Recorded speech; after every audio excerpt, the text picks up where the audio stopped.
Hey guys, hope you're all doing well. I've been meaning to do this live stream for a few days now, and something else has always cropped up and got in my way. So this morning, I'm deciding to do this live stream. It's actually just afternoon. It's 12:02 in the PM here in the UK. 4 a.m. in California. No way.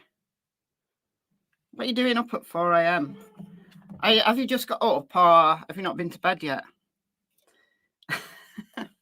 Anyway, so yeah, the other day I watched my very first video on Summer Wells, and I posted it in my Facebook group. Oh, sidebar, I've managed to lock myself out of Facebook. I can still get on my phone. However, on both of my laptops, it's logged me out. I don't know why. There must have been an update on the iOS or something, because I've had to log into a bunch of places that I normally, just get into without logging in. So something must have happened, like in the iOS system, and there must have been an update or something, and it's logged me out. And I've spent literally an hour trying to get my password, because I can't remember my password, and it was trying to log me in on an email that no longer exists because it's an old email from work and I don't work there anymore. That email no longer exists. So I couldn't change my email address on my phone without knowing my password, and I don't know my password. So I tried to get it to send a login to my phone, and it hasn't done. I've done it about 3 times and it hasn't done. So I'm just caught in this loop, this constant loop. So I can still get in on my phone, but if that denies me access, then I'm completely locked out, because I'm also locked out on my iPad as well. It's just been a thing. I've never been able to log into Facebook on the iPad. I don't know why. So anyway, yeah, I posted this video. In fact, just let me share my screen with you. This video. There's me from 2021. Oh, I've aged a lot.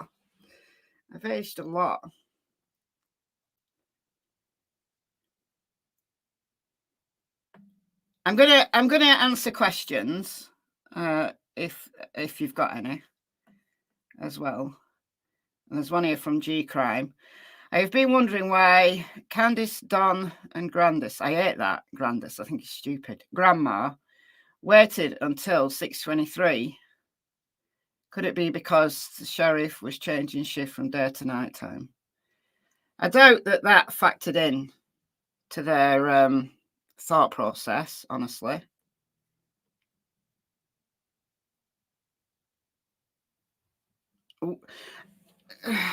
I don't think, well, okay. That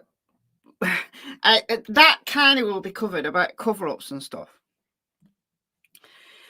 So I watched this video, the very first video that I ever did on Summer Wells, and it was July the 2nd. So Summer had been missing. Of course, if you're watching this live stream, you'll know that Summer went missing on June 15th, 2021.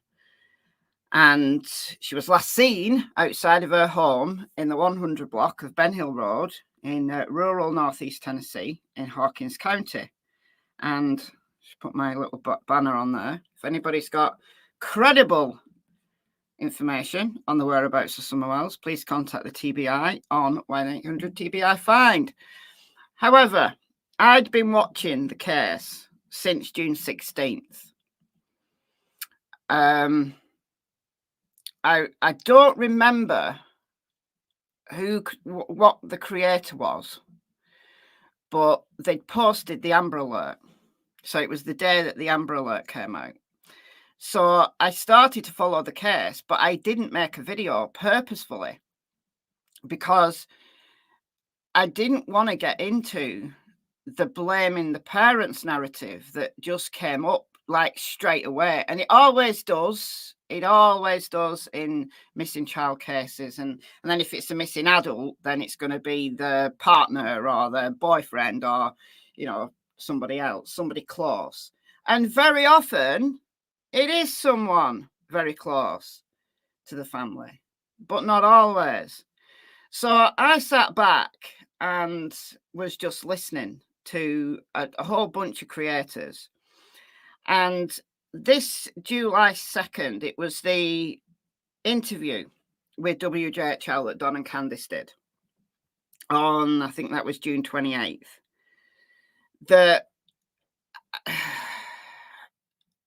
I still, at that point, knew I was going to talk about it, but I was holding back. MichelleAfterDark was a relatively new channel, and I'd been covering the Summer Watts case. Chris Watts.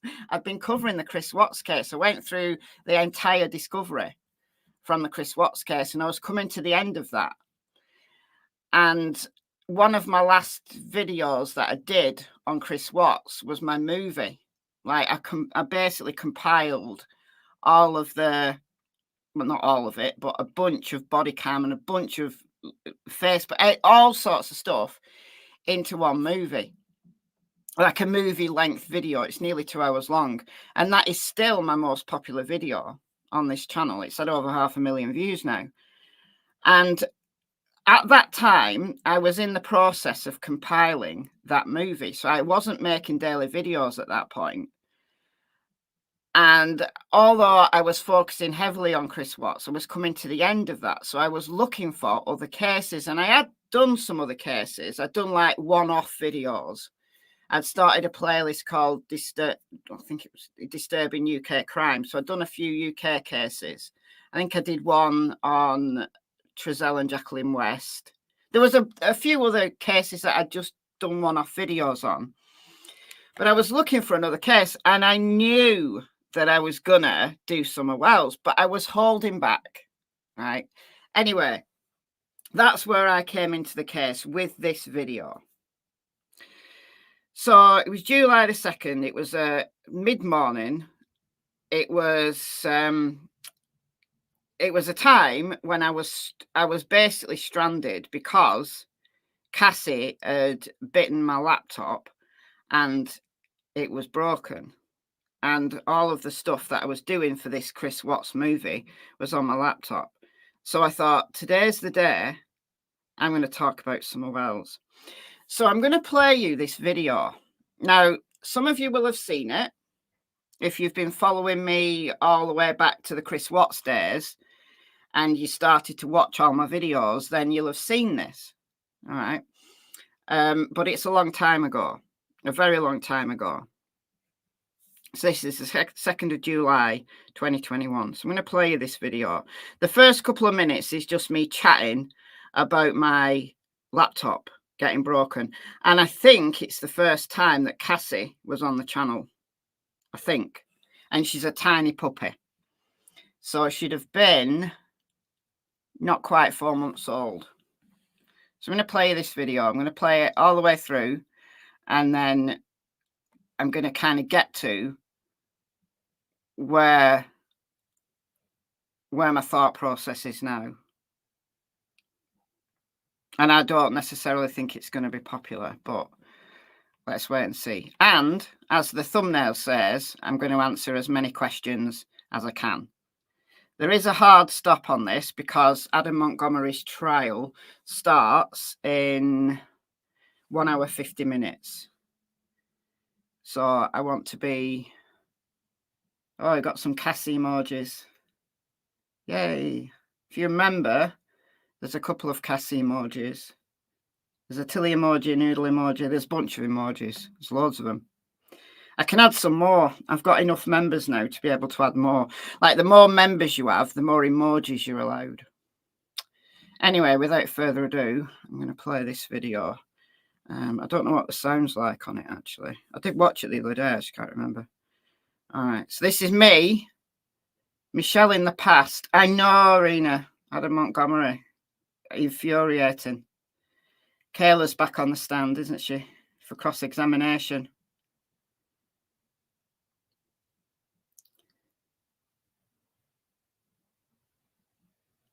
Okay, right. Hey guys, how are you doing? Hold on. All right, just let me know you can hear it. Okay. Turn it. I've turned it up as much as I can my end. Hey guys, how are you doing? This is unusual for me to do a video in the middle of a field on this channel, but there is a reason. Not anymore. I ended up doing videos every day. Every day. for months and months and months in those fields. But can you hear it okay? You can hear it, good. All right, I'll let it play through then. I won't interrupt it. Reason for it. I'll show you the reason. This little devil here has chewed up my MacBook.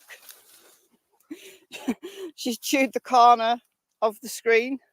So it needs a replacement screen because this little devil got her hands on it, or rather got her jaws on it while I was asleep. So yeah, I've got work on there that I haven't backed up, like the movie Endgame, the Chris Watts movie that I'm in the process of compiling. Well, that's all in my editing software, and I can't work on it until I get the screen fixed. So I'm going to get the screen fixed today. It might take a couple of days to come back, and it's weekend because I'm recording this on Friday. So it's probably going to be like maybe Tuesday before I get it back. And then I can resume work on Endgame again. Hopefully it's just the screen and nothing more. Anyway, let's have a chat. I want to talk about Summer Wells. I know a lot of creators are talking about Summer's disappearance, and if you're watching this video, you know, because you fancied the look of it from the title, then I'm assuming you know the basics of the Summer Wells story. There's two things I want to talk about. That is the reactions of the parents and... Oh, my other dog Tilly's being sick now. The reactions of the parents and the location and the way that she disappeared. I've got questions about those. So I'm not too sure. I've watched a lot of videos. I've watched a lot of creators that I kind of normally follow talk about this case. I've read a lot of news articles. I just want to give my two penneth. And I'm not sure how popular my opinion will be about the parents, but bear with me. I give my truthful opinion. None of us knows what happened to Summer. The police haven't released any, like, you know, formal information. It's too soon for that. None of us knows, except if there's a person or persons involved in Summer's disappearance. They know, but we don't. YouTubers don't know. The police don't know. News reporters don't know. So it's all speculation, and that's all I'm doing in this video, is giving you my opinion, my speculation. So first of all, let's just do a quick recap based on the facts we do know. So Summer is 5 years old. She lives in rural Tennessee with her mother, her father, and her three brothers, older brothers, but they're not that old. Don't know their exact ages offhand. Anyway, three older brothers. And Grandma lives in a trailer, kind of only a few yards from the property that Summer lives in. So Summer's been gone just over 2 weeks now. So apparently what happened was Summer, Mum Candice and Grandma were planting plants, flowers, and Summer wanted to go back to her home. So they washed their hands. Grandma gave her a piece of candy, presumably for being a good girl planting and stuff. And Summer went back to the house. The three brothers were in there watching TV or YouTube or, you know, just generally in the house being boys, I guess. And Candace said to the boys, watch Summer, I won't be long. And apparently, according to Candace, she was only a couple of minutes. I'm going to question that. When she went back to the home, she said, where's Summer? And the boys said she went down to the basement, where it's a playroom in the basement, or possibly her bedroom. I'm not too sure. On the status, the mum calls it the playroom. There is a door leading outside from the basement, so it's quite possible that Summer was able, presumably if the door was unlocked, because there's no sign of forced entry, so presumably the door was unlocked, even if an abductor had come in and got her. So presumably she went outside. Something Dawn said in an interview with the press is that that's her downfall. Unusual words to use, but it's her downfall, that she wants to be outside.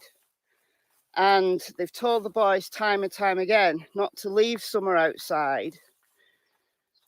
She's an outdoor person. So it's quite possible that Summer didn't want to go and play in the basement. She didn't fancy playing down there. She wanted to go back outside, and she went out the door of her own volition. Again, we don't know. That's my opinion, based on the fact that there's no forced entry to the home. Now, a lot of people have questioned the reactions of the parents during the interview and talked about deception and the words they've used, and the fact that Dad used past tense when talking about Summer in occasion. And I don't see a massive amount of deception, guys, quite frankly. If you look at someone like Chris Watts and the porch interview, clear signs of duping delight there, clear signs of deception, in my humble opinion. Trezell and Jacqueline West, Orrin and Orson West's adopted parents, they look deceptive, in my humble opinion. They were moving backwards and forwards. It's the animation they're just strange behaviour. But I don't see that in Candace and Dawn. There are some, what I would say are red flags, but I don't think it's because they're covering up what happened to Summer. I think they're well aware that they're being judged. I think they're well aware that their lifestyle might create judgment, that they might be blamed, and indeed they are being blamed. Candace looks a bit spaced out, a bit out of it, flat affect, flat emotions. And perhaps she's, I don't know, on some kind of sedative because it might help her sleep. You know, her daughter's disappeared. Team all that. Her dad's a little bit more animated, but I don't see red flags in the way that they speak. I don't see red flags in their body language. If they are responsible, or one of them is responsible for the disappearance, then they are very, very, very good actors. That's all I'm saying. Finally, where are my dogs? Come on, Cassie. Where's she gone, Tilly? Oh, God. Where's she gone?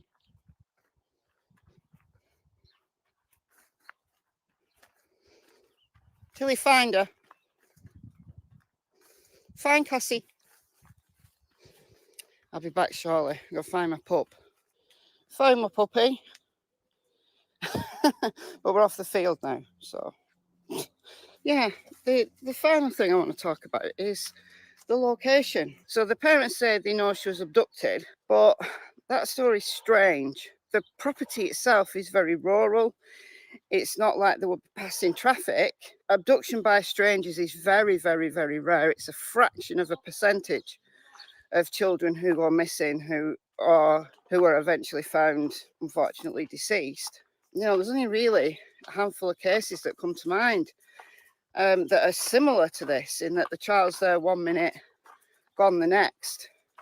And there's two that do come to mind. There's the Sarah Payne, which happened in the UK. So 8-year-old Sarah out playing just across the road from her grandparents. And this was a very rural area, but there was a road, so passing traffic could go by. And 1 second she was there, the next second she was gone. And her brother was able to describe a van. And unfortunately, Sarah was just in the wrong place at the wrong time. And an offender, kind of offender that I'm not going to mention, picked her up, just grabbed her, picked her up and murdered her. The other similar case that comes to mind is William Tyrrell, who was, I think, 3 years old. This was an Australian case, and he was playing at his foster grandmother's house, and his grandmother and his mother were actually outside with him.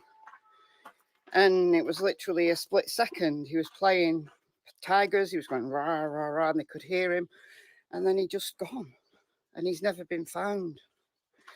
So there are cases that are similar to this, in that 1 minute the child is there, the next they're not. But they are very rare. They're very rare. So it's possible, but because there's no passing traffic, somebody would have had to go there purposefully, just on the off chance that someone might be outside, which seems quite unbelievable to me. But could it be somebody known to the family? Could it be somebody who went there, knows the place, and is actually known to the family? That seems more likely. The no sign of forced entry, the rural nature, the fact that it's a cul-de-sac, there's not a thoroughfare. The house is on a hill. No one hurts anyone. So would Summer have gone with somebody who was a complete stranger without kicking up a fuss? Probably not. They have a dog, at least one dog. That would have barked. But if it was someone known to the family, then maybe the dog wouldn't have barked and Summer wouldn't have kicked up a fuss. So those are my speculations. But honestly, we just don't know. It's took me a while to make this video, because what I don't want to do is look like I'm blaming the parents. I've got questions, but you know, the Candice's timeline of, I was only 2 minutes, maybe she was longer than 2 minutes, and she blames herself. There's something with that timeline, but I don't want to sound like I'm blaming the parents. So let me know your thoughts below. Hope you're well, and I'll see you in the next video.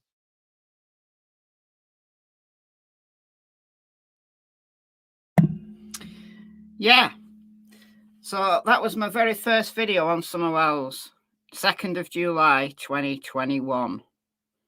So 2 weeks and some change after Summer went missing. Now, I'm not really sure why I watched that video. Like, I went all the way back through my Summer Wells playlist the other day, and I went all the way down to the bottom. Like, I sometimes tell people who are new to the case, check out my video, like, check out my Summer Wells playlist. But this is my Summer Wells playlist right now, and it's got 581 videos in it. So I don't think there's anybody in the world brand new to a case who's going to go back all the way to the beginning of a playlist that has got 581 videos in it. There's no way. But I don't know what made me go, like, just scroll right down to the bottom, because they're all in order. Scrolled all the way down to the bottom and just watched that very first video and posted it to my Facebook group. And I had some interesting comments in my Facebook group. And that's when I intended to do a live, but it's taken me a few days to go live about this topic. Other things have kept cropping up. Anyhow, what struck me, right, and you've got to remember that this was, so there was the Candice and Don interview with Ansley Daniel from WJHL, which had been a few days before that, so June 28th. Don had spoken a couple of times, and like to the media, But it was before Don and then Candice started to come on YouTube. It was before Chris McDonough and the swimming hole interview and the Summer Wells house video. So we didn't know anything about the living circumstances. We didn't know anything about the parents, really. We had very, very little to go off because the cops had done almost daily press conferences, not quite, but almost daily for the first couple of weeks. I think June 24th. So it was actually only 9 days. I think there was June 16th, 17th, 18th, 19th, 21st and 24th, I think. So it wasn't even 2 weeks. And then after June 24th, the cops just went silent, just completely silent. So the information that we've had since is virtually nothing. I don't think at that time we knew about the red Toyota Tacoma. I think that came out after that video. I might be wrong. That might have even been out. I can't remember when that came out. But it was a little bit after, like the first initial searches had finished. Like it was, the news was all, massive Summer Wells update. And we now have a vehicle that she might have been abducted in, that kind of thing went down. And then what else did we get? We've had a few updates on the TBI website. So they have a questions and answers section. We had a press conference at the year mark. We didn't get one at the 2-year mark. Detective John Pruitt came out and spoke in April of 2022 and told us a little bit more, but not much. So we've had nothing. So what really struck me about, 2 things actually struck me about that video we need to talk about Summer Wells. Firstly, that we have no more new information than we had then. If you strip away all of the information that Don has told us, and then we've had various neighbours, the scream came months after, you're right. However, it didn't. Somebody, and I don't actually know who, somebody got Candice recorded on June 20th and sent it to a creator called Crazy Crime Chick. I don't actually see many videos from her anymore, but anyway, sent it to Crazy Crime Chick, and she sat on it because it was information that the police hadn't disclosed. And I don't know why she didn't put it out, but it was months later that she actually put that very short clip. And I've played it loads of times. in my videos. And that was allegedly from June 20th. So Don and Candice knew about the scream early on. And Jodie Sue was making videos right from day one, but not on YouTube, on Facebook. And it took her a while to move over from Facebook to YouTube. I think it was a bunch of YouTube creators that contacted her, so she ended up coming over. So the scream was a thing. It just, we didn't know about it for a while. And I can't remember why Crazy Crime Chick said she released it. She did give a reason. I think it was because Don had mentioned it. I think Don had mentioned it in an interview, and everybody was up in arms about it. And then she released that saying, no, like they did know about this scream early on, like the police were aware of it early on. So, but this, we need to talk about somewhere else video, was done before any of that. So if you strip away the things that we've heard from Don, Candice, Jodie Sue, Fred Hill, who else has there been? Dudley, Ali, Hunter.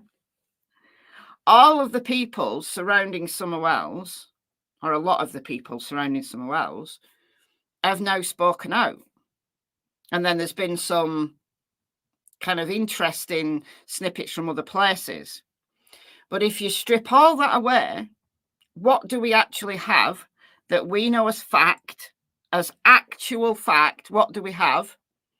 More than we had on July the 2nd when I made that video. I don't think anything. Yeah, Robin's spoken as well, yeah. I don't think we've got anything. Possibly the Toyota Tacoma. But I think, personally, I think that's a red herring. Personally. What more do we have? Nothing. We have nothing. The cops have told us nothing. Nothing new. Because the last press conference with the TBI was June 15th, 2022. And she wouldn't answer any questions.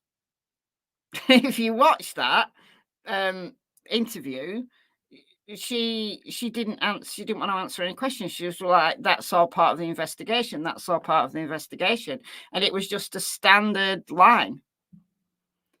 And then last year we heard, so June 15th, 2023, we heard from Sheriff Ronnie Lawson via the news, via Ansley Daniel, contacting the sheriff's office and asking for an update.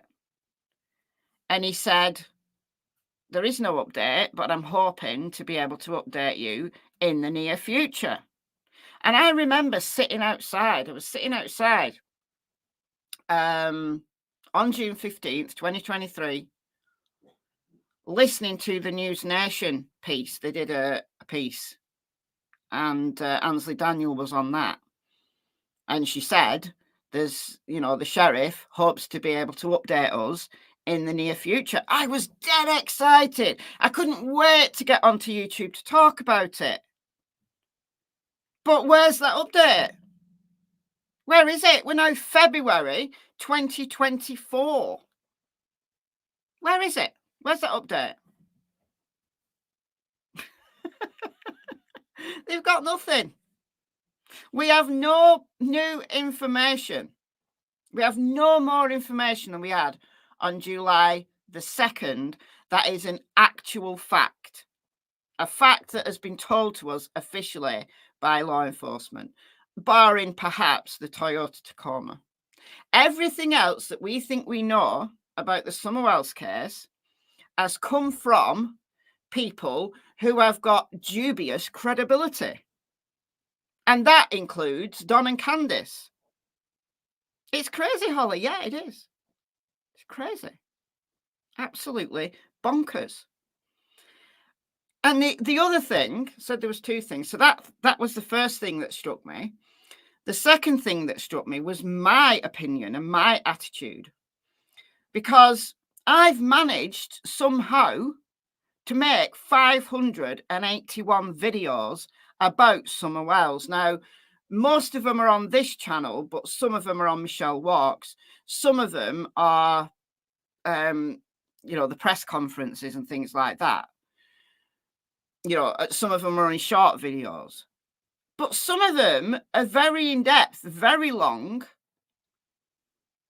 And how, though, in a case where there's virtually no facts, how is it possible to make 581 videos? Because I don't think I've been making videos just for the sake of making videos. If I don't have anything new to talk about in the Summer Wells case, I don't talk about Summer Wells. I don't get involved in the drama. I've never got involved in the drama.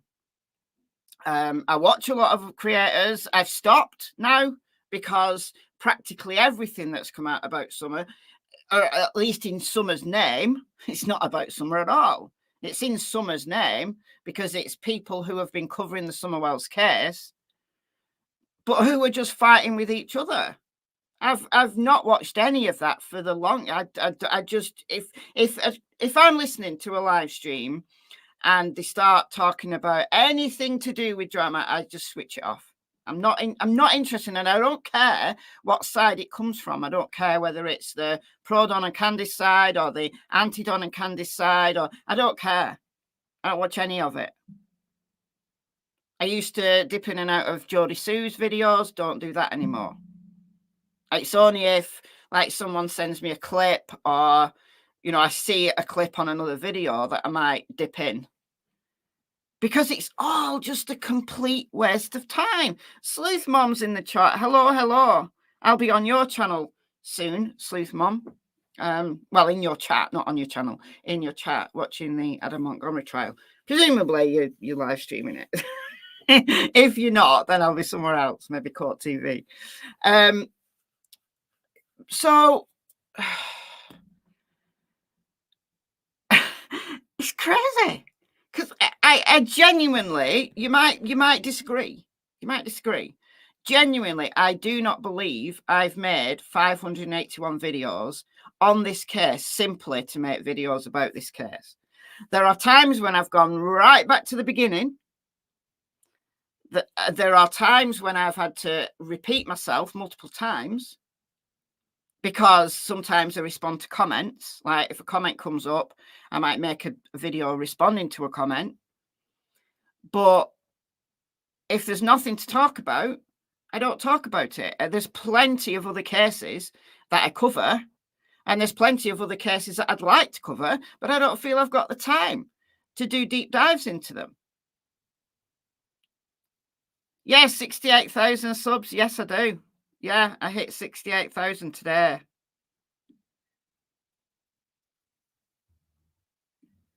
There'll be another 100 videos when she's found. When she's found, then it depends on the circumstances, doesn't it? If she's ever found.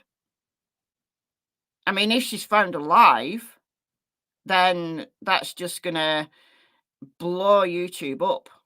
Blow it up. I mean, she's 8 years old now. There'll be... I can't imagine. It will just blow it up. But if she's found, sadly remains are found, and it, the DNA test bones and it turns out to be Summer, then if it's deemed that it was accidental, like, she wandered away and she, I don't know, fell down a ravine or something and just the bones were missed or the body was missed, that's it for me. That will be it for me. It's like the same with Nicola Bulley here in the UK, in my county. That the only time I ever mention Nicola Bulley now is if there's a similar case. So like Gaynor Lord, for example, came up in December with some similarity to Nicola Bulley. So I did a couple of videos comparing Gaynor Lord with Nicola Bulley. But I don't make videos about Nicola Bulley. Some people do. Some people are still making videos or doing Twitter Spaces live streams about Nicola Bulley. Like, what is there to say? Do you know what I've had? Sidebar. I had an email last week from a production company. Genuine. I checked them out. They're genuine. Who were making a documentary about Nicola Bulley. Can you believe that? And they want me to have an interview with them, not for the documentary, but to give them background information. So I sat on the email, I chatted to my son about it. because he's a good sounding board, because he's actually quite sensible. He's 21, but he's mentally older than I am. I didn't get past about the mental age of about 17, honestly. And he said, "Oh, you're going to be in a documentary. Do it. I said, "No." And I read him the email, and he said, "No, don't do it then." He said they can just watch your videos. If they want background, they can just watch your videos. I was like, that's very true. But they must have at least watched one of my videos to know that I'm actually here and they've got my email address. But anyway, I sat on it and then I completely forgot about it because I very, very rarely check my emails. So if you've emailed me, I'm really sorry. I very rarely reply because I only go on emails if I have to send an email. And it was a day I emailed my repeat prescription to my doctor, which I do once a month for my meds. And I saw it because I did that the other day and I saw this email. And then I've just been on today to get a code for StreamYard because I'd also been logged out of StreamYard. So I had to get a code for StreamYard. And I saw an email that had come in either, I don't know, it was today or yesterday, from the same people saying, did you get our message? So they've done a follow-up. So they obviously do want to speak to me, but I will reply saying, I'm sorry, Nicola Bully's done and dusted for me. And if you want background, then I've got a bunch of videos. There's nothing I can talk to them about beyond, look, it's a tragic accident. I'm not going to speculate on anything else. It's a tragic accident. And why are you doing it? I don't want to get shitty with them. Like, why are you doing a documentary about a woman who drowned? There's so many other people who drown. There's so many other people who have accidents and then it takes a while to find them. Not just in this country. There's one at the moment that I did a video about I did a live stream about the other day, Daniel Fraser from Musselburgh in Scotland. And a body actually has been found in that case now. Well, we don't know whether it's in that. Let me back up. A body was found in the water in Musselburgh a couple of days ago. So unless there's somebody else missing in that area, then the chances are it's Daniel. But there's not been any confirmation or anything.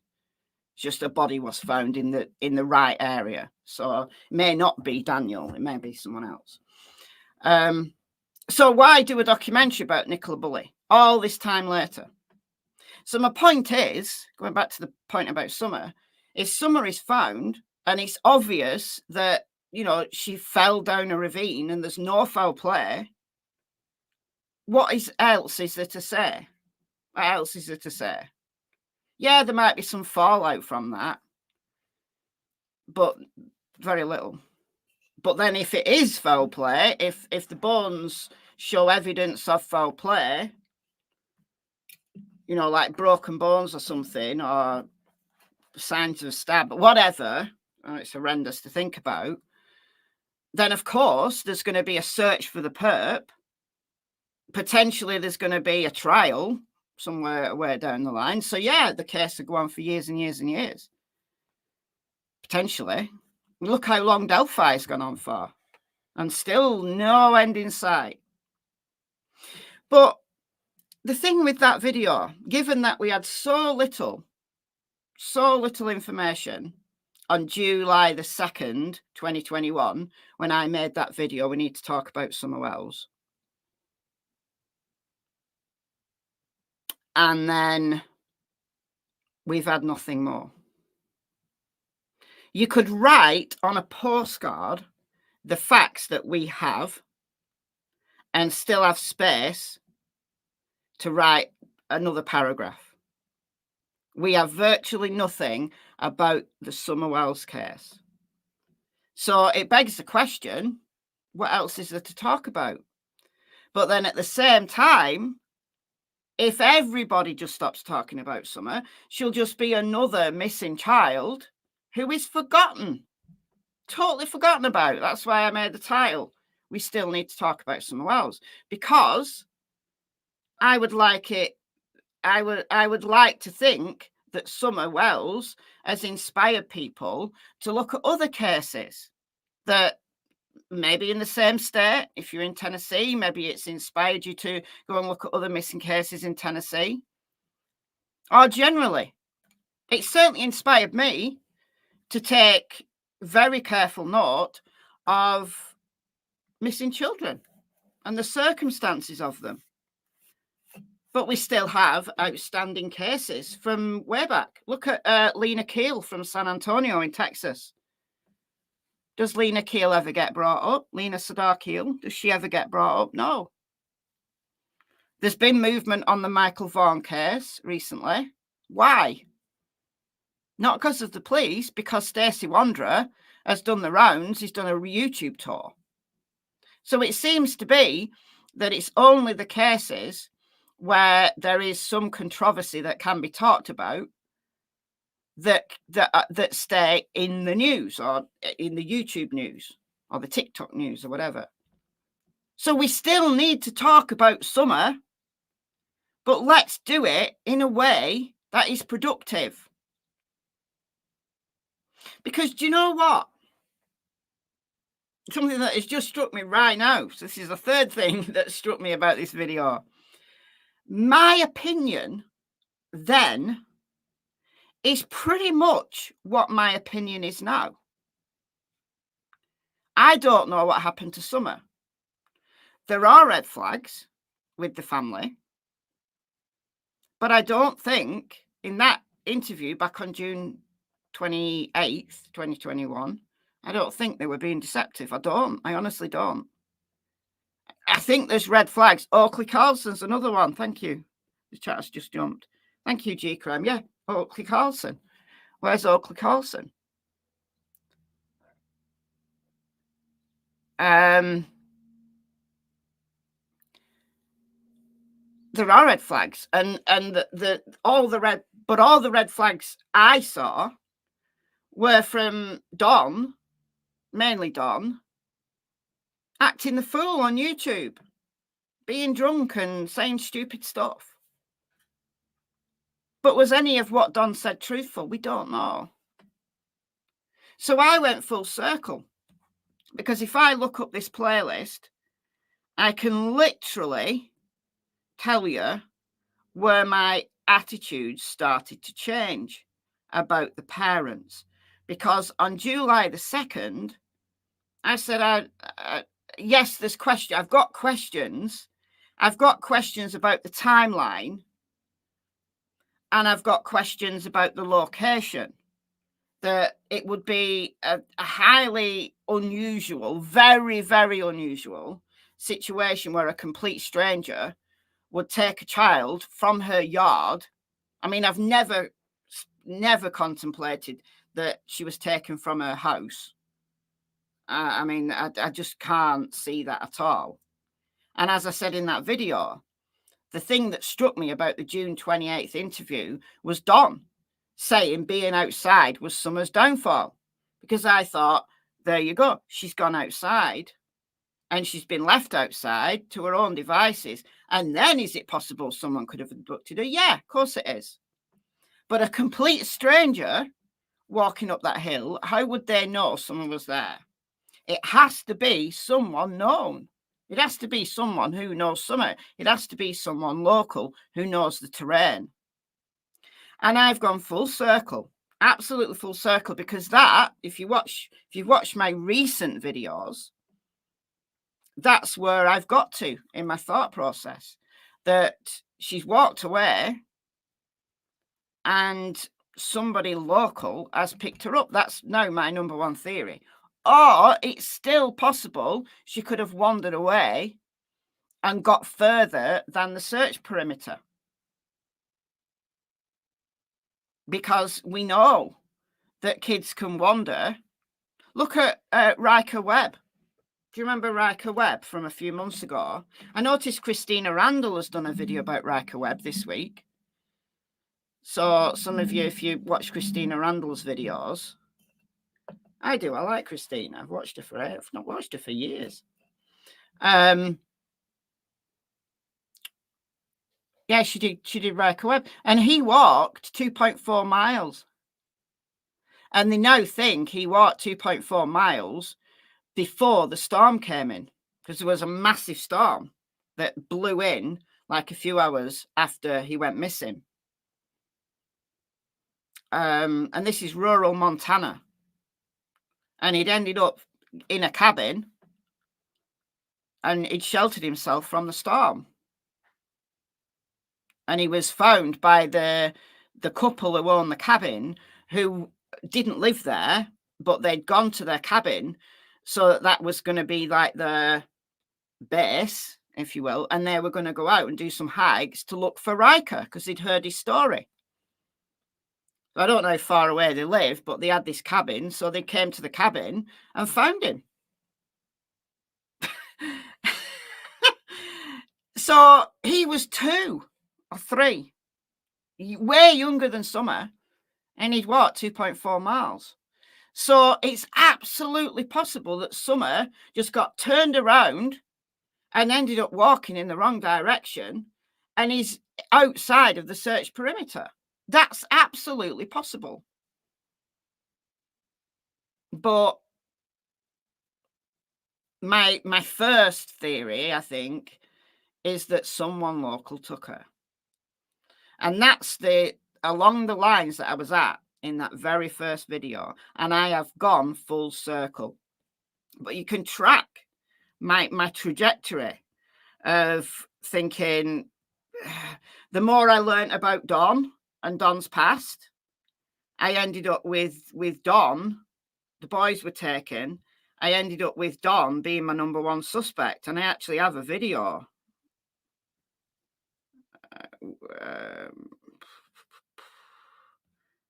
I know there's a video saying Don Wells is now my number 1 suspect or something like that. But it was when Don started to come out and talk. Bombshell new information about the Summer Wells case. I don't know what the bombshell was. But I do have a video saying Don is now my number 1 suspect. So it was after the boys were taken, and it was after Don started to come out and talk. And it was just red flags galore, red flags galore. I'm sure I have a video. So that was when Chris McDonough came out and we were all talking about the shed. Oh, there we go. Somewhere else. Why Don is now my number 1 suspect. So that was all Chris McDonough inspired, all about the shed. And I think, oh, that's a red herring. But I made video after video after video. Then I went on to Candice. Then I went on to Neighbours. And I stuck on Neighbours for quite a while. Because I thought, if the parents are involved, this is some kind of trafficking situation. This is not just the parents. This is a trafficking situation. And I was convinced, and all the way through, so all these videos are about Summer potentially being sold. And then I made the Truth in the Hills series in November. And at that point, like, I went right the way back to the beginning of the case, and looked at everything again. Here we go, Truth in the Hills. And I did every theory, every main theory as a different video. And it was at that point, so this was November 2021, when I started to change my opinion back to the parents could well be innocent here. They might know more, but I don't think they did anything to Summer. But I still wanted to know why there was lies, why there'd been every person that has come out and spoken isn't credible. Every person that's come out has either lied in some way, tried to cover something up, and you've got to ask why. You've got to ask why. So, but where I am now is where I was on July 2nd, 2021. And that just shows that 581 videos later, the many, many hours that I've taken filming those videos, editing those videos, all of that, I've come back to the same place that I was at 2 weeks after she got gone. Ain't that, it's crazy that. It's crazy to me that. It's blown me away. Take away all the lies, what's left? Exactly my point, thank you. What's left? Nothing. A handful of facts from the TBI that tell us virtually nothing. But anyway, fire some questions at me. So let's, I'll go up the chat a little bit, but just fire them out. So I'm going to start with Crystal. Did I hear Don talking about how long Summer's hair is now? Sounds like he knows. Yeah, I think he was. I think a lot of what Don said,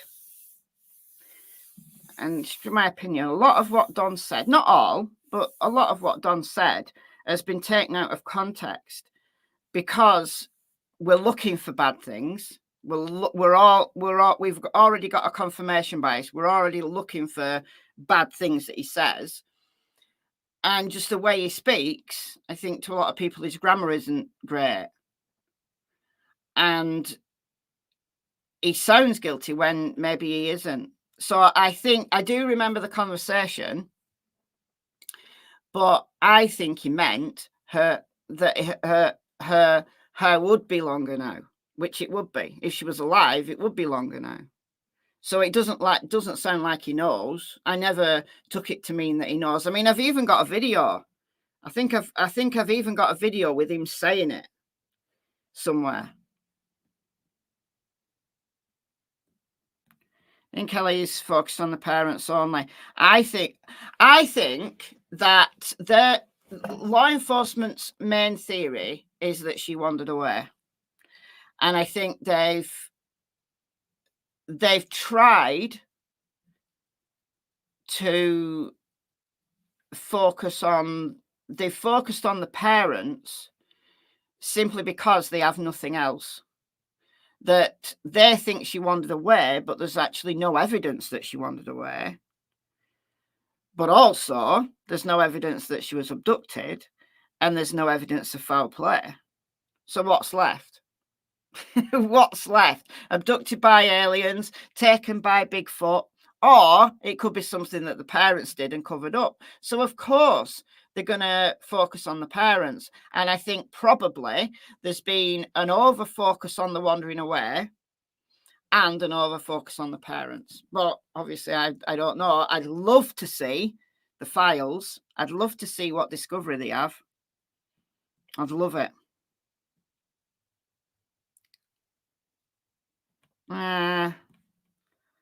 The for sale barrel. Yeah, I used to think that was suspicious. But again, I think it's confirmation bias. Because we're looking for things like I did when Summer was sold was my number one theory. And the for sale barrel was evidence of that.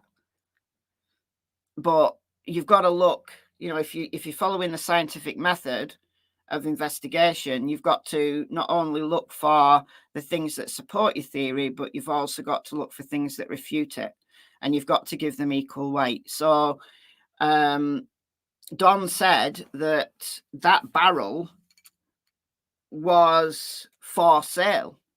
So it was written on the barrel because that barrel was for sale, and he bought it off someone, and he actually named a name for $20. So that's just as good a rationale as anything. The change of cars that day. Yeah, using the Subaru instead of the white truck. Yeah, that's odd. That struck me as odd. But then again, Don's explanation of, oh, well, the Subaru was just sitting there and I needed to get some use out of it seemed logical to me. I think it was a way to get at Candice, honestly. I think he was using the Subaru because he'd bought that for Candice, supposedly. And I think he was getting one over Candice, honestly. I don't know. But yeah, it is strange. That did strike me as very strange. Why did well, yeah. Probably because it was just a throwaway comment and we've all taken it as a fact, like as gospel, that, oh, there's going to be an update very soon because the show said so, when probably he was just talking out of his ass. Oh, yeah. That phone call to Mary. Yeah. I mean, that obviously shows how well Candice can lie. Because that phone call to me sounded so genuine. So genuine. You know, we all made videos. Like, I wasn't the first person to make a video. Like, Dalton Wells arrested. I'd listened to a bunch of people who'd actually heard the call. Then I heard the call. And then I was like, this is true. And then the day after, I had to make a video apologising for saying that Don Wells had been arrested because it was all a hoax. So absolutely, we've seen how well she can lie. Totally. So the stuff that they've done, that has completely backfired on them. But does it show us any evidence about what happened to Summer? No. It just shows that they're a bunch of idiots. That's what it shows. Like they're very immature. So that's what it shows. Is it a red flag? Yes, absolutely. But is it evidence? No. Not in my opinion. Yeah, the timeline for me was, it was obvious that she wasn't, even if they'd planted those cactuses, all right, I want to know what fills in 3 hours. Because if we take it that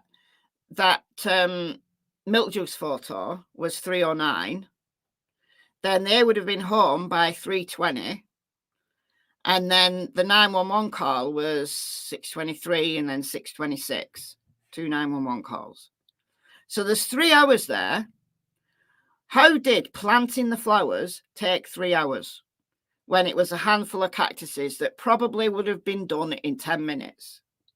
And then Summer apparently put all the stones on. So maybe it took her a little while to put all the stones on and put a little Paw Patrol toys in. I can imagine a 5-year-old taking a while for that, because they probably have to put one stone at a time or something irritating. And I way prefer dogs to children, by the way.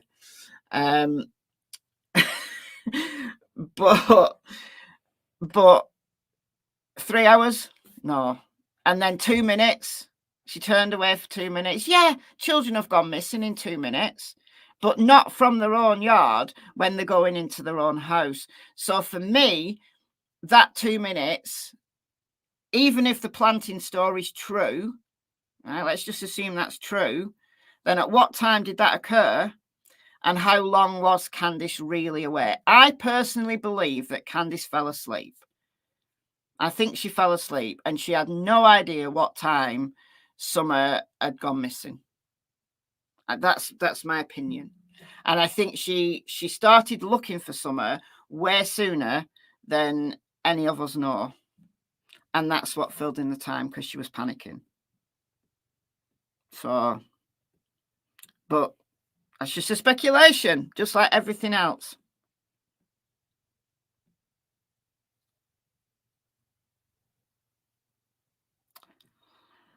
Okay, I'm looking for questions now. How long was Grandma there after Summer went missing?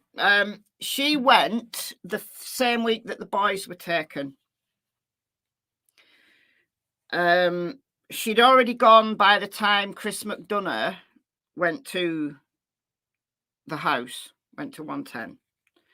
So that was posted 21st of July, maybe, around that time. Now, I don't know when he filmed it, but it was filmed in July. And the boys had just been taken then. And the boys were taken mid-July. And Grandma went just before the boys were taken. So it would have been mid-July. So she would have been there maybe 4 or 5 weeks after Summer went missing. And then she came back. But it was a regular thing. That's what she did. You know, she spends her time between Wisconsin, Illinois, where she's got family, and Tennessee. So it wasn't an unusual thing. I think it's a little bit unusual that she just, you know, it's just business as usual, even though her granddaughter's missing. I thought that was odd, but I don't think it's suspicious. I think it just shows a little bit of a disconnect. But I do have some sympathy with Grandma. I do. For basically living with Candice and Dawn. I know she didn't actually live in the same house as Candice and Dawn, but just imagine living on the same property as Candice and Dawn and listening to them fighting when they're drunk and drugged up. Could you handle that? I couldn't. I'd be on the first bus out of there, quite frankly, and I wouldn't come back. And eventually, that's exactly what she did. She sold her camper and she's gone. I don't know whether she's ever been back. I don't know. It is a script. It is a script. Because they say it in the same order every time. And it is a script. It's just what we say when we're asked what happened. And even if, like I said, even if the planting the flowers story is true, and she washed her hands and she got a piece of candy from Grandma, even if that's true, that did not take very long. So what fills in the rest of the time? That's the important thing for me. Sex offenders in the area have all been checked according to the TBI. It's on the TBI Newsroom facts thing, frequently asked questions thing. There's Frank Light, who's a sex offender who lives in the next hollow along. But apparently they've all been questioned and nothing's come of it.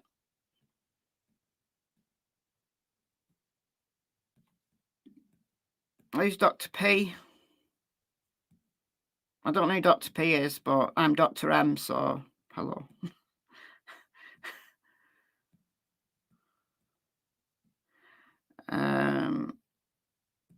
Okay, I'm way down, way up the chat now. I'm looking specifically for questions now. There is no proof of life, sadly. But there's also no proof of death. Because in an adult missing persons case, think about this. An adult always have, these days, has an electronic footprint, because 99.9% of the population has a phone now, mobile phone, cell phone. 99% of the population uses some form of banking. Right? I know there's a handful of people who still will only deal in cash, but the vast majority of people have some kind of bank account. So, and if an adult goes missing and there is absolutely no activity in the bank when they have money in the bank, because if someone runs away to start a new life, they're going to need money to do that. So if the bank accounts aren't touched, if there's now somebody's running away to make a new life, might just throw away their phone. I certainly would. But that's always, considered. So when an adult goes missing, like take Suzanne Morphew, for example.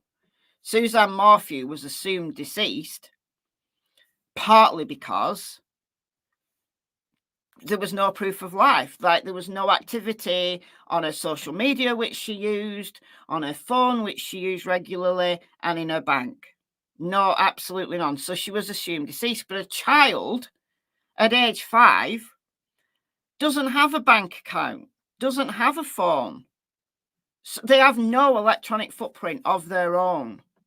So how do you know that they're dead? How? There's no proof of life, but there's also no proof of death. In a 5-year-old, if there's no biological evidence or anything at all that can lead you to believe that they were deceased. I mean, a lot of people think that an animal got her, which is always a possibility. But with the thing with an animal attack is animals, quite frankly, I'm going to be brutal now, but they're messy eaters. So if a bear had got her, yes, bears can, carry a small child away, but they tend to attack. They're going to attack. They're not just going to pick them up and gently carry them away. They're going to attack them and kill them first, and then carry them away to eat them in peace and quiet in their den or whatever. But they're messy eaters and they leave evidence. They don't eat the claws. I mean, I guess sometimes they do, but there would be evidence of an attack if that area was searched as well as we hope it was. But if there was, if they found a shoe or a piece of clothing and DNA said it was Summers, then we know she was there. And we know that most probably something horrible happened. If there's DNA evidence on a piece of clothing, that is Summers. We know something most likely really horrible and life-ending happened, whether that's through an animal or whether that's through a human. But we don't have any of that.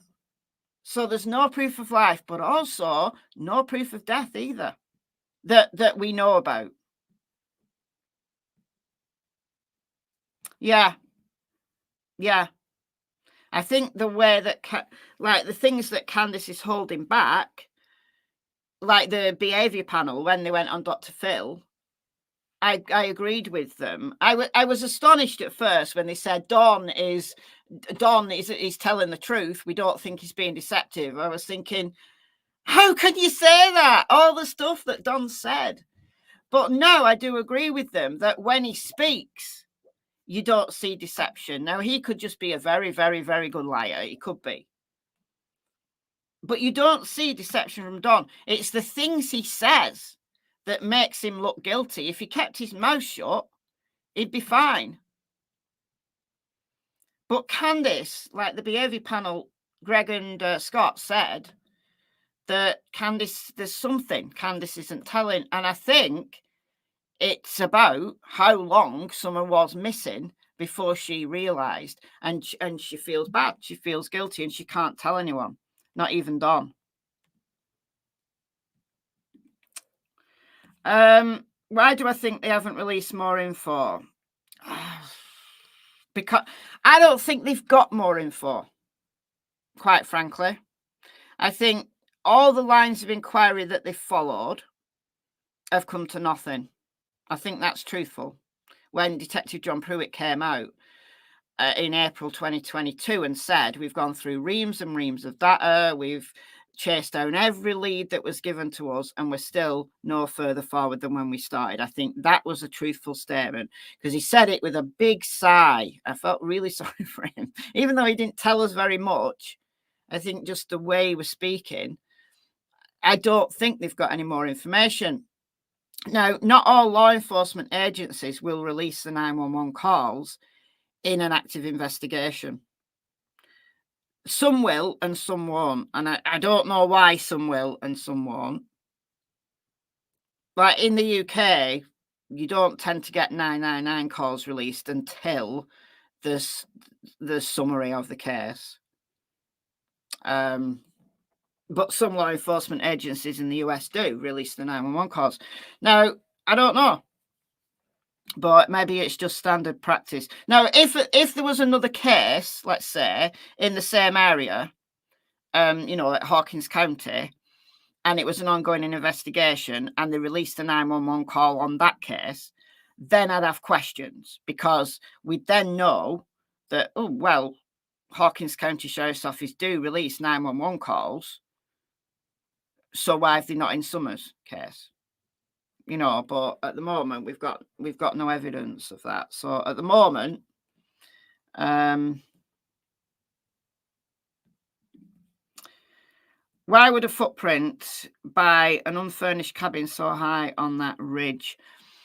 I believe that the footprints are real.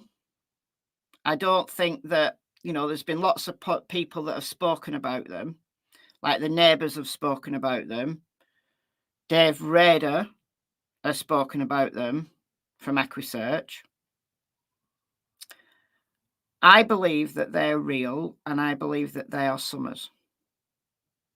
Why they're high up on a ridge, like one footprint was high on a ridge, leads me to believe that she was taken that way to avoid the roads. Because I don't think a 5-year-old could have climbed that ridge. Now, could it be that there's a way around, like going via the road and then trying to double back and ending up on the ridge somehow? Maybe. But I don't think a little girl would have gone up there on her own.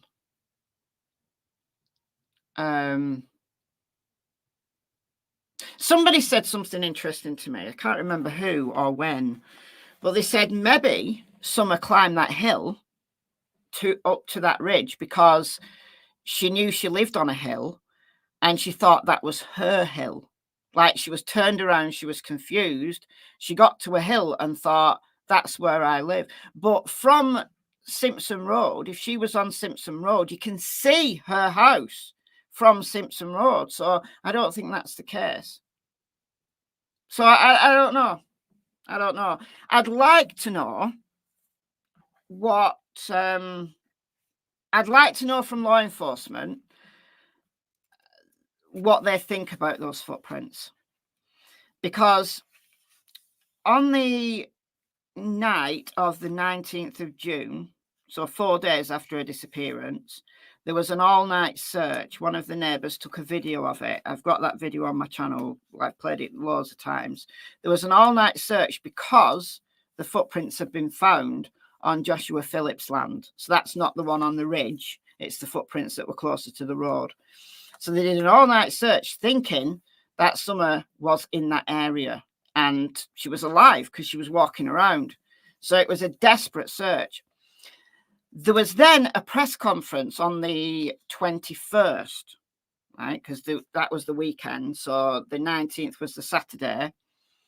There wasn't a press conference on the weekend. There was a press conference on the Monday, the 21st. And I think it was Ansley Daniel who asked the question about the, she didn't say footprints.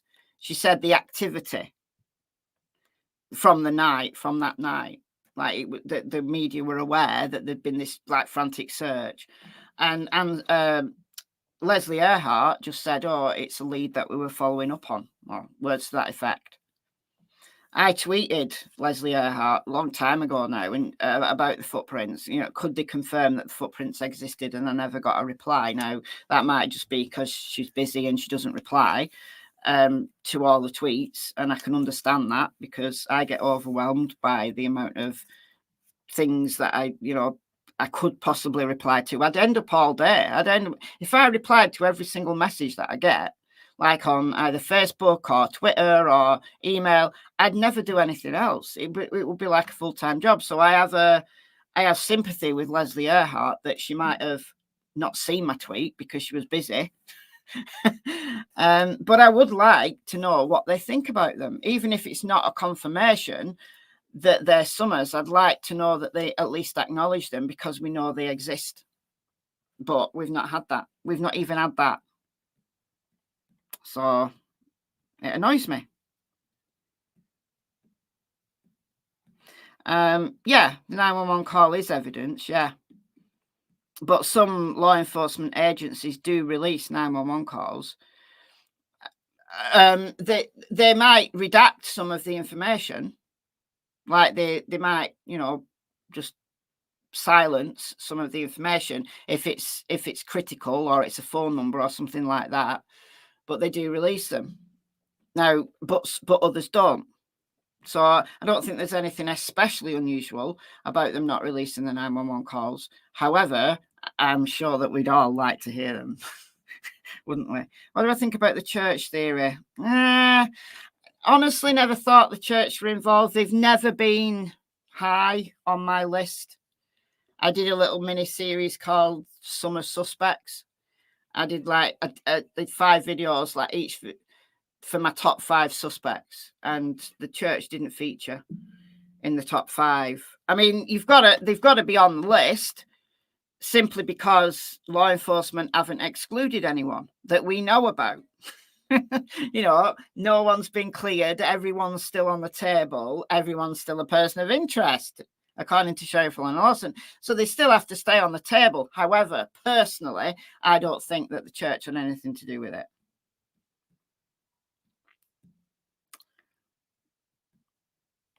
Yeah, I mean, I can't discount an accident cover-up. However, everything that we know about Candice and Don, are they really that clever that they could have covered that up and not let something slip, given how loose-lipped Don is?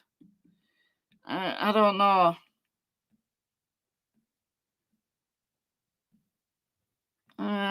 No, helping them with the hoax. I'd need to have a little bit of evidence for that. Yeah, or asleep along the lines. There you go. Back on the barrel. Don't think the footprints were from that day. Well, here's my question. It's possible that they could have been laid out there on the 14th, but what was she doing high on a ridge on the 14th? You know, you've then got to kind of backtrack and say, why was she there on a different day, and ask that question.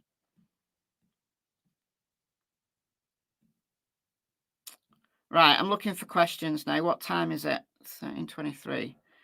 Okay, we're going to do 15 more minutes, and then I want to get something to eat, so I've not had any lunch yet, and then settle down to watch Kayla Montgomery be cross-examined by the most boring attorney in the entirety of any trial that I've ever watched.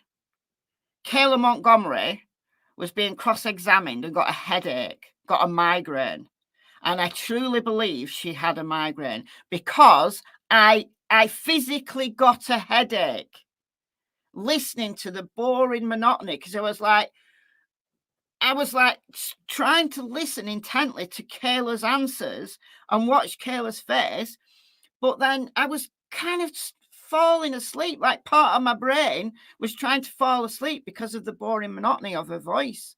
I mean, she can't help the voice she has. I mean, some people say I've got a really irritating voice, and I kind of do. When I'm editing, I get annoyed by my own voice, but she's just so boring. And I got a headache. I physically got a headache. So I might take like 2 ibuprofen or something, just on the off. I don't think I've got any, but on the off chance that it might mitigate getting a headache. I don't think Brandon Lawson was involved. Sherfy, though, I've always had Sherfy, Don Sherfy Jr., very high on my list, simply because he would have had access to the property that the footprints were found at. And we know that he's into child porn, and we know that he's now in jail for 6 years for soliciting child porn. So he's always been high on my list. Oh, just got a text message. Yes, I've not forgotten.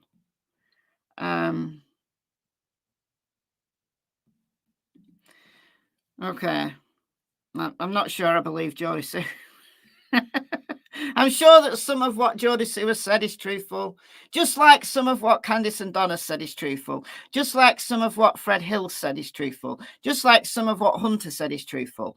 But you can't decide what's truthful and what's a lie, because none of them are credible. Do I think law enforcement hasn't given us any new information because they're getting answers and getting close? I would like to think so, but I've been saying that and hoping that since probably July or August 2021, when they went silent, when they went completely radio silent and there was nothing coming out from law enforcement. I thought it must be because they're onto something and they're just gathering evidence. But we're going up 3 years, and can we still say that? I honestly think that they've got nothing at this moment in time.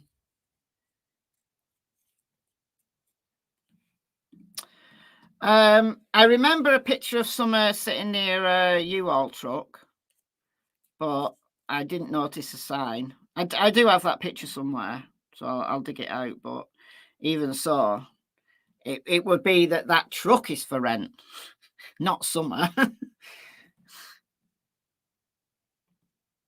Oh no, I've got 7 alibis. Candice has none. She's going down. That's the thing that Don has made us believe, that he's telling on himself, and he's just an idiot. He's just an idiot. Sean Williams bought that Subaru. No. I mean, have you got proof? Sean Williams is in court today. So how's Sean Williams bought the Subaru? He's in jail. He's in court today on federal charges. He's in court. 1 p.m. Eastern. So 6 p.m. my time. He's in court. He's in jail. He can't have bought the Subaru. Assuming you mean Sean Williams. Sean W. That's the only person I could think of.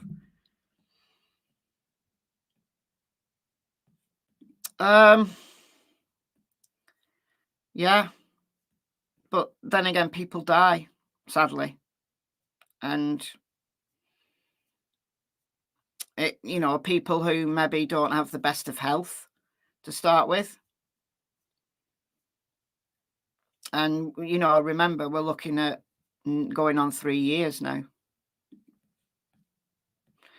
Grandma's truck, the Silverado.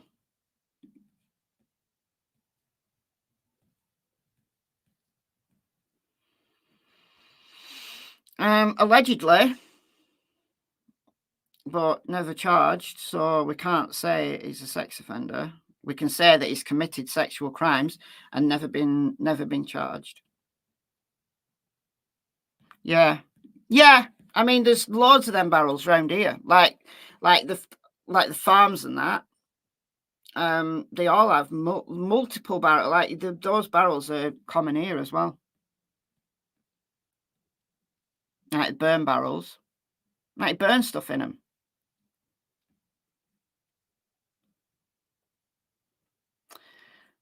Yeah, well, they didn't have money problems. Don had a decent job.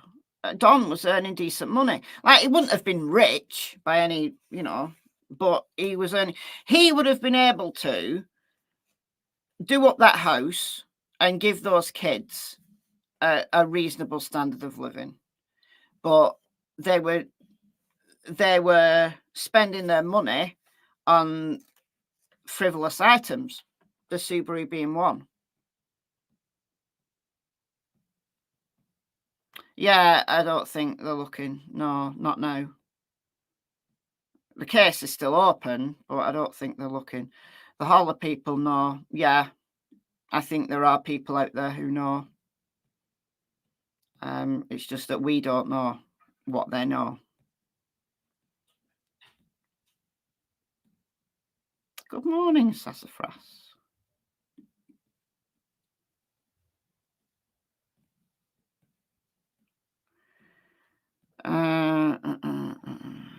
You want to know if they're luminoled the house? I don't know, honestly. We know that they upturned the house. We know that it was very thoroughly searched. But in a think about it this way. In a house where you've got 2 adults and 4 children, if you illumine all that house, you're probably going to find bloodstains of some kind. You know, people fall, people trip. What they would have to find is blood that's pooled or blood spatter. But yeah, we know that it was thoroughly searched. We know that they took a lot of stuff, like all their electronics and some clothes and stuff. We know that the entire 11.2 acres was searched multiple times. But we don't know what forensics they did. That is very true. We don't know what forensics they did.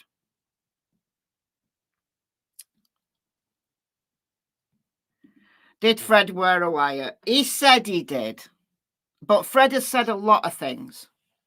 And I don't know how much of what Fred has said is truthful or is an understandable misunderstanding. So, for example, he truly believes that he saw Andy Bernard on Ben Hill Road on the afternoon of June 15th, 2021.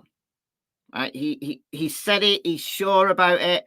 I think he saw Andy on the 14th and he's confused. So that's an understandable misunderstanding. And then there's other things that he said that clearly are a lie. Just clearly not true. So did he wear a wire? Maybe. But he would have also been a suspect at the time as well. So why did they, because all the neighbours were suspects, so why would they have chosen him to wear the wire? So did other people wear wires? You know, it's interesting. It's possible, but we don't know. We don't know. Yeah, Mednap, yeah.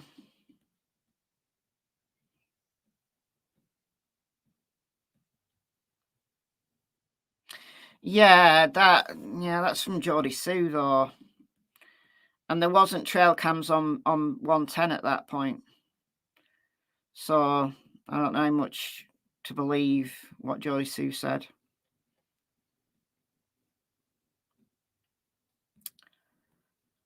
All right, I'm looking for questions. I'm going to do 5 more minutes and then I'm going to call it.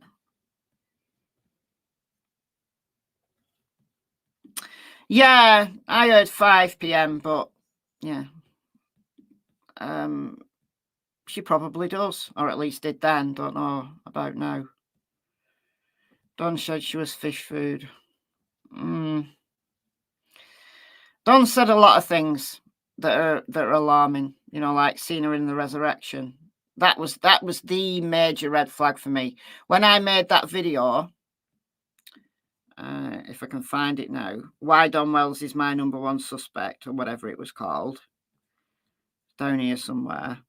That was one of the things that I couldn't rectify that in my head, that a father who's got a missing daughter,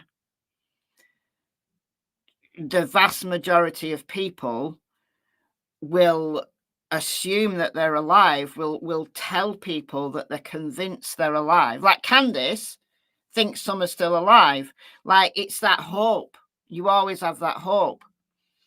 But saying that, implying that she's dead, either, well, he'll see her in the resurrection, or she's fish food, talking about her in the past tense, all of those things are problematic. However, it could be, even though the majority of parents with a missing child want to believe that their child is still alive, even if it's years down the line.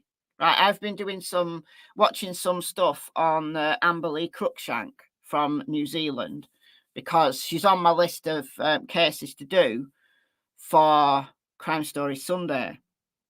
So I'm going to do Amber Lee soon. She was only 2 when she disappeared, and for years her mother believed that she was still alive, even though there was absolutely no evidence that she was, and all the evidence leads to that she isn't.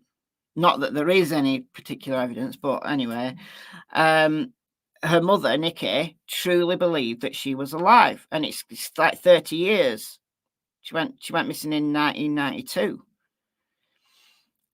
But there are some people who are just brutally real in the way they think. So the majority of children as young as Summer who go missing and are missing for longer than 3 days, if they're ever found, sadly, they tend to be found deceased. There's a few notable exceptions, but there aren't many. So could it be that he was just being brutally honest? That, you know, well, I'll see her in the resurrection, or she must be dead, or, you know, she's fish food. It's not the way I'd speak about a missing child, but it doesn't, it's a red flag, but it doesn't necessarily mean that he knows she's dead. He's just assuming she's dead because he's not going to keep up hope when he doesn't believe there is any, if that makes sense. So it's possible. I don't know that she would be fish food, though, because there's not any. There are ponds. There are some ponds nearby. So, and if a kid falls in water where there's wildlife, they do become fish food, sadly.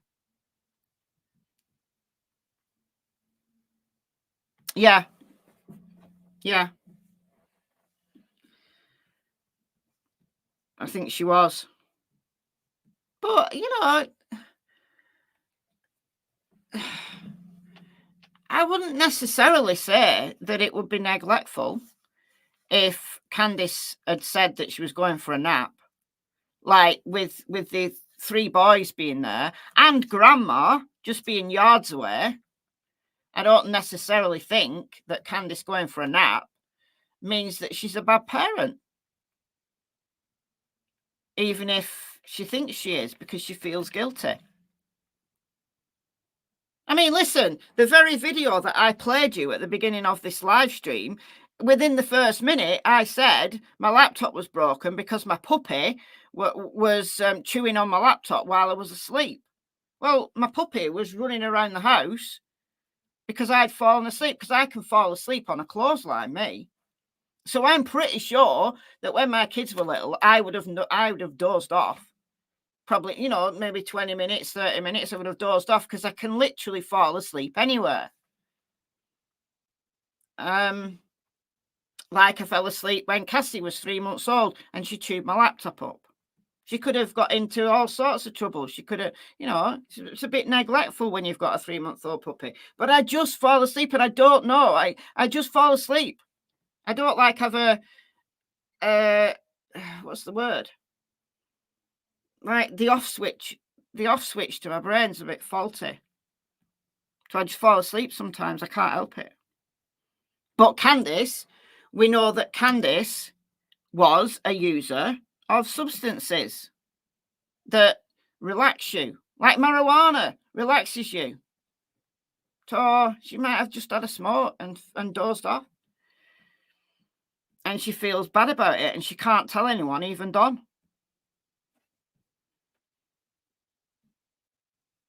Really? I thought it was in the same week. I was always under the impression that Grandma went and then shortly after the boys were taken. But you could be right.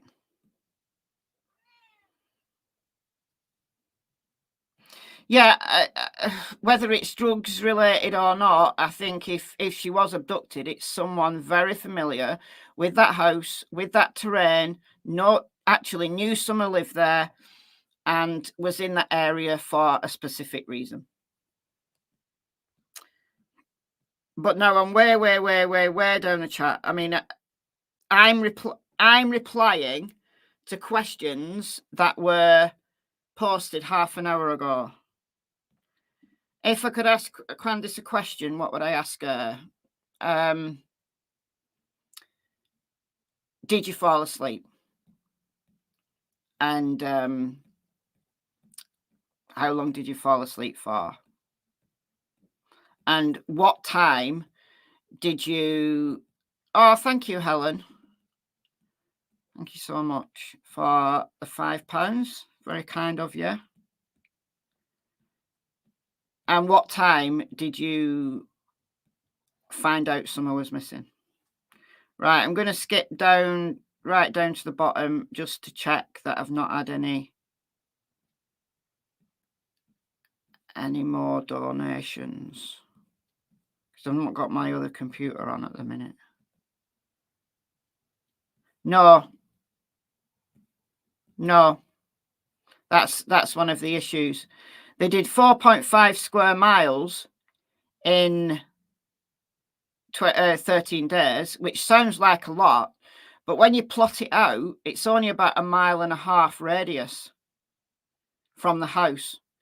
And when they've been back to do other searches, like they did one at the end of November 2021 and then February 2022, they've always been within that search radius.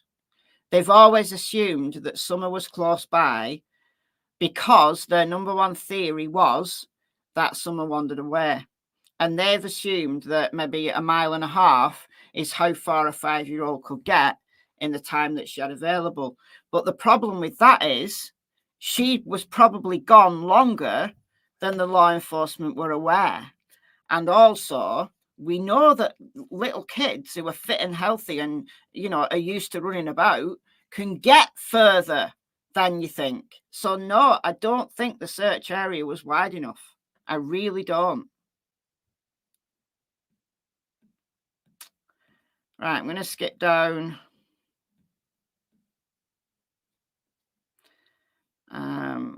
Will I watch? No, I saw a clip on another channel. I think Ziggy played a clip. And no, I won't be watching and reviewing.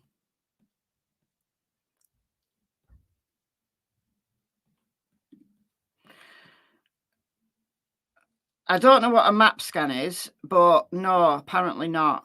Don said that they've been cleared by the CPS. So who knows? Who knows? Horseback, I think, is a possibility. I did a video, actually, relatively recently, as to whether Summer could have been taken away on horseback, because you wouldn't think anything of somebody riding along on a horse and could have got further than walking. And the reason why there might be footprints is because they've had to set Summer down to kind of reposition her, and that's why there's footprints. But my question then is, was there hoof prints alongside those footprints? But that might not necessarily be useful information, because we know that some people went searching for Summer on horses. So that doesn't necessarily tell us anything either. No, I don't interview suspects. That's one rule that I've always maintained on this channel, that I won't interview suspects. I'm a complete hypocrite, because I review interviews that other channels have done with suspects. Like recently, I've been reviewing Stacey Wanderer's interviews, all the different interviews that he's been on. And maybe at some point in the future, I'll change my mind on it, because it is hypocritical to review someone else's interview whilst having I'm not going to interview suspects because it's potentially interfering with an investigation. So why would I review them then, if I think that? So I maybe change my mind in the future, but at the moment, that's the reason why I've never tried to get an interview with Dom.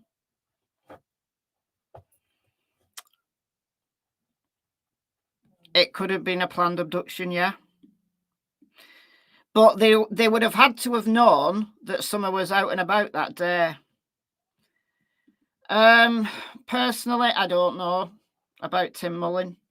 I think he's a weird chap, I think he's strange.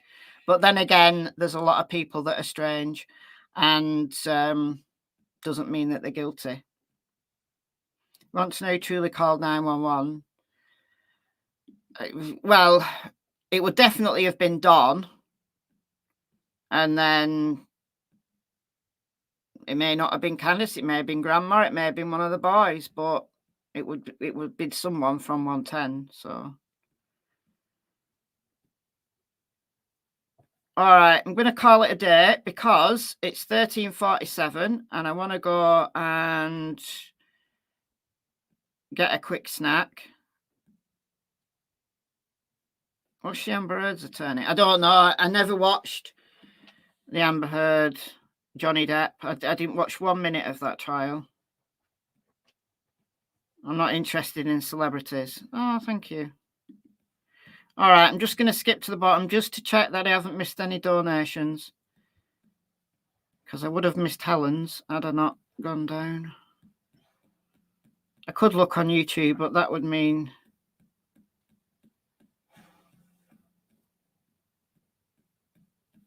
Opening YouTube. Oh, there's a lot of questions that I've missed.